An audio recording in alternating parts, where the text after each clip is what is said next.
Yeah, Coach, we've talked the last couple times about just your team and being close and, how close you were on the offensive end. Just to get a couple of those to find the back of the net, to take that lid off. Have you seen maybe confidence in practice and things like that after getting a couple to go for you?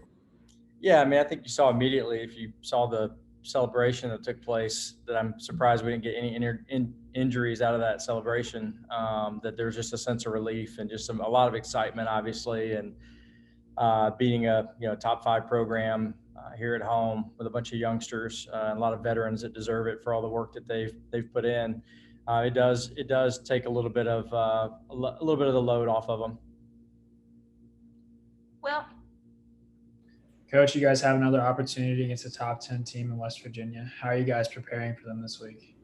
Just like we've prepared every week. It's been about us and how we can get better every week. We're still a young team. We're still 5 games in or whatever it is. Still a lot of things we have to work on and sharpen up. We got to make sure that we stay solid defensively and don't take our foot off the gas and just continue to sharpen everything from back to front. So we're really not approaching it any differently, other than the fact that we're just preparing for only our second or our third travel trip, but only our second flight during this season. Jerry. Well, I know you've talked about this freshman group quite a bit, large number, obviously, but were you expecting to get this much impact from that group? I believe they've scored 2 of your 3 goals, 4 or 5 starters. I mean, did you expect that kind of impact immediately? No, not really. We knew there'd be, maybe 2, 3 at the most that would be impacting, maybe 4, but not the impact that they're having right now, not starting as much, not playing as much. But again, you don't have a crystal ball, to tell you who's going to come in and be ready and who's not. But this group has had a great number of girls that have been ready right away. And I think what we'll see as we go through the next couple of years, you'll see a number of girls that are starting to develop already to be prepared for the years to follow. Can you talk about that? Maybe each one of those individual, particularly, I guess there's 4 maybe that are starting right now. Really putting me out there on a limb. Let me see if I can It's remember. Sarah and Chloe, I guess, in the back, and then Olivia and Mackenzie up front. And Gabby. And Gabby Mueller in the middle. Yeah, so you mean talk about each one of those freshmen that are starting? Yes, please. Yeah, so let's just start in the back because that's how we do it here at Baylor. Defense first. So Chloe Yapich, obviously out of California, could probably play anywhere on the field. We really had pinned her in as a central midfield player, and then we started putting the pieces together, realized that we had some holes in the back, and we were kind of trying to figure out who would fit best into that center back position. And Chloe fit perfectly into it. Our plan is not to keep her in the back as we did with Kaylee Abels a couple of years ago, but again, time will tell. And I know she'll do whatever we need to do, but she is traditionally more of a midfield player. Sees the field really well, very vocal as a freshman, understands the game, and done well there. Also in the back, Sarah Horniak was a true midfielder as well. Her tenacity and her determination and her ability to learn quickly has found her to be a formidable player at a right back position for us. Gets up and down the wing really well. Again, learning every game, but extremely coachable and very willing to do what is asked of her, and listens also to Jen and the other veterans in the back line. Gabby Mueller in the middle. She had the fortune of being with us through our month and a half of our spring season last year. She graduated early. So got a little bit of a taste of what we were about. A true 10 midfielder, which is kind of the technical midfielder, attacking midfielder, and has had to learn what defense is for sure. There wasn't something that was required of her at the club level, but has taken to it very, very well and has actually enjoyed it and has taken to it very quickly. But that's some of the gaps in her game right now is just learning defensively. She's great offensively.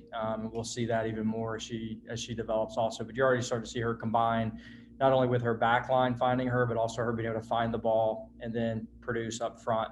I had a couple of great opportunities on offense as far as shooting opportunities this last weekend. That's starting to develop also, so she'll be a threat in front of the goal as we move forward. Mackenzie Anthony, she's probably one of the couple girls that we thought could come in and make an impact right away. She is a true goal scorer. powerful, strong kid that is just catching up to speed of play. And that was it. She's used to having a ton of time and space around her to kind of do what she wants to do. And at this level, you don't have time to think. You just have to act. And she's figuring that out. And we saw that this weekend as she was able to not only score a goal, but create an assist opportunity for Taylor Moon's goal also. So we'll see more of her as she goes along. Other freshmen. Olivia. What's that? Olivia. Olivia Mack. Yeah, you know, a kid that we didn't see probably making as big of an impact right away as she has. But again, a tough kid that is extremely fast. Her speed puts back lines under pressure very quickly.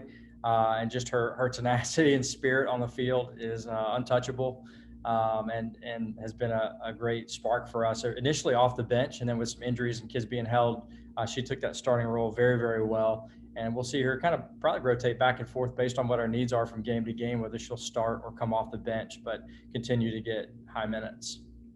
Did I miss any high impact freshmen? They're all the starters. Those are all the starters at least. Yeah. Paul, you mentioned injuries. Is Liz close to coming back, or where are you with her? Yeah, we anticipate Liz being cleared for the weekend, so she's gonna travel with us. But she got cleared last night, so we'll see how she's in training today. But she should be back on the field Friday night with us. We've unfortunately lost Mick Gorman for the season from her injury from Friday night, so that'll be a big loss for us there in the midfield. But so other than that, I think we're good to go. What was her injury? Can I say that? I can't say. That's fine. We'll call it somewhere between the head and the toes, season-ending injury. You could at least go lower body, upper body, but that's okay. We'll just go with injury. Okay, we'll go Not good. not a good one. All right, Matt. Yeah, Coach, you talked at the beginning of the year about, maybe having that underdog mentality just based on the preseason poll. And as you guys have now progressed in a tough schedule and now 3 straight top 10 teams, have you learned anything more about your team when seeing them kind of in action when the bullets are flying? Yeah, man, they're tough. They're inspiring. They're just they put it all out there, and it really is inspiring. I mean, you sit there as a coach and not knowing coming into really the unknown of COVID and the unknown of 14 new players and a team coming off of an unimpressive season last year. You don't know, and you just hope to inspire, not realizing that you're going to be the one that's inspired. So they're an inspiring group. They work extremely hard. They're absolutely the mold of what Baylor soccer has been formed on, and continue to create that legacy moving forward. So yeah, they're just a ton of fun. Thanks, Coach. Yep. Will. Coach, we're writing a piece on one of your future commits in the 2025 class, Lorelei Stramrod. Not sure I got that name right. Lorelei Stramrud. I'm not sure who that is. Oh, okay. Well, she kicks football and We soccer. can talk about her in a little bit. Yeah, we can't talk about those kids until after signing date, should that kid actually sign, Yeah. Whoever Gotcha. she is. whoever that is. Yeah. All right. Anybody else? My phone. I'm so popular, guys. Anybody else? And Jerry. Jerry Hill guy's got another question. I didn't want you to go yet. Scouting West Virginia, what do you see from them? What are you expecting from them? Yeah, just a traditional West Virginia team, man. They're good from back to front, athletic. I know that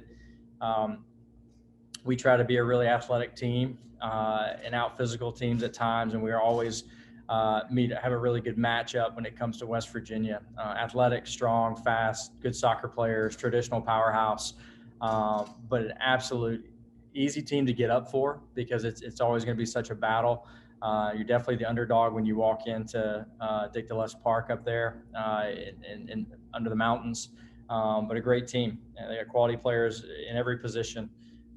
So you kind of go out there knowing that it's going to be a physical matchup, and they're also a quality soccer team. But excited to see what our team can do. Every weekend, just stepping up to the next challenge has been kind of become a little bit of what we've become as a team. So we'll see how we match up.